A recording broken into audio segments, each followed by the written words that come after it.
Hi, how are you? Very nice to meet you. Am I? Yeah. Yes, yes. What is going through your mind as you're sitting here doing this now for the 5th time?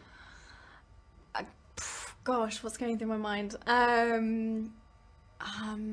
I guess I'm excited. Like, this is my first morning back. I haven't seen Dan and Rupert for ages.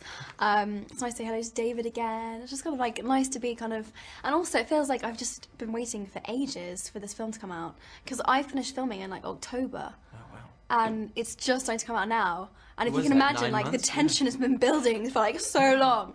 And I mean, I only saw the film like a week ago, and absolutely loved it. So I'm actually, it's quite exciting actually. It's quite nice to kind of be back and be publicising it, and like, it helps that I really love this film.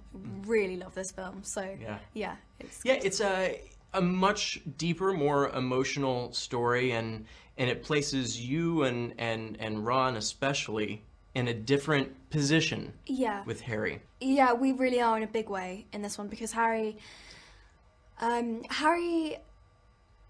kind of wants to isolate himself, because he thinks that if he does that then he'll have less to lose, and he thinks no one believes him, and he's really angry and kind of just kind of like, and also you have to remember that kind of Voldemort is kind of tampering with his head a bit as well, so he's really kind of struggling a bit, and particularly Hermione, like, really just is really trying really hard to kind of bring him out of it, and show him that he still has something really valuable to give, and that he can actually help people. And I think Harry realising that he can do that is really, like, it's kind of really key to him sort of believing in himself again and being more positive, and like the DA and everything, although he's really just does not want to do it at the beginning, just thinks everyone's just there because he's some sort of freak, actually, like, he becomes a really great teacher, and he just, like, he obviously really loves it, so that's really important. I actually think out of all of the books, I mean, in a way, they're all about friendship, but this one, that's definitely,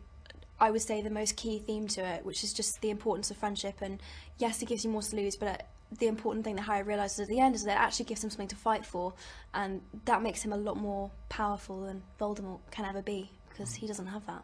Yeah. Now, and the guys have always been kind of the central figures, or at least Harry has been. Women taking on a much bigger role here, Ginny Weasley and Luna. How has that been, seeing that kind of rise of the female position? Oh, I love it. I love it, because I've just been completely kind of outnumbered for kind of all 4 books, as it were. And to have kind of Bonnie and Ivana, who are Ginny and Luna, and also obviously Katie, who is Cho, has been great. And it's really good, because it's really, you know, there's all of us, and there's almost a kind of equal balance of sort of girls and boys. It's kind of really quite, it's not sexist in any way. Anyone can, you know, all of them have equal strengths and weaknesses and strengths, and together they're a really good team, and I think that's really cool. Yeah. Now, all of you guys have grown up with your characters.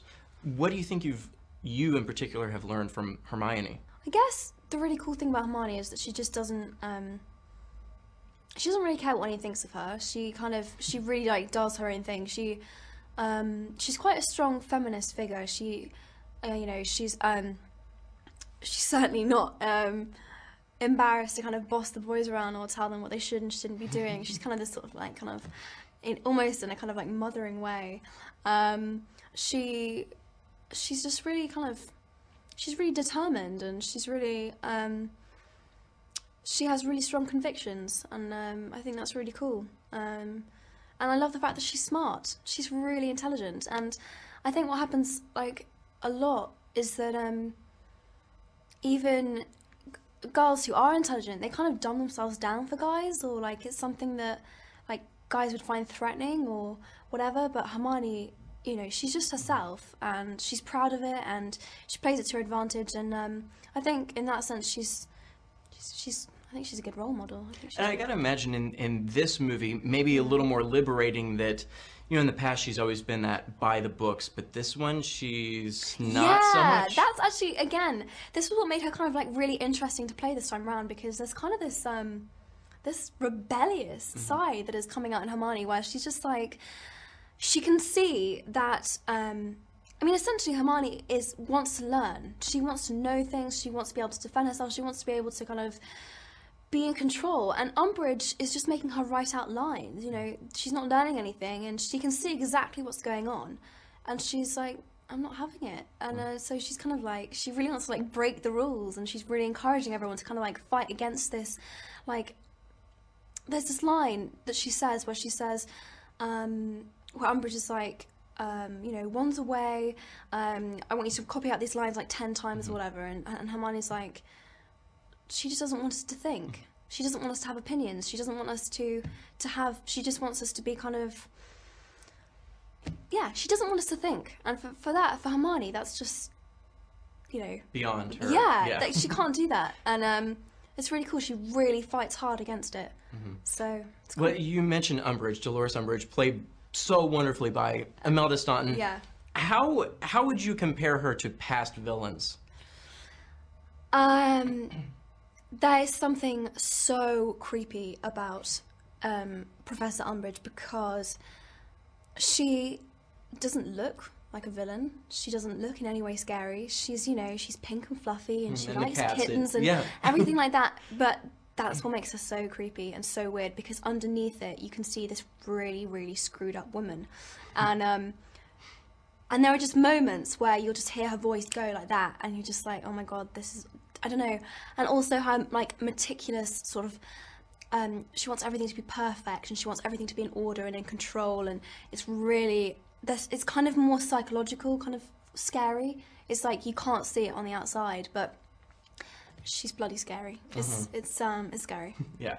All right, so it's time to kind of throw aside this movie for a second. It's time to dish a little bit. Over the last 7 years, working so closely with Daniel and Rupert, what's your biggest pet peeve of these guys?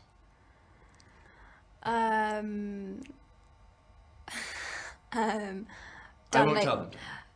Dan plays his music too loud, and Rupert says yeah and too much. He needs to, like, when you're like, hey, how you doing? He's like, yeah, good.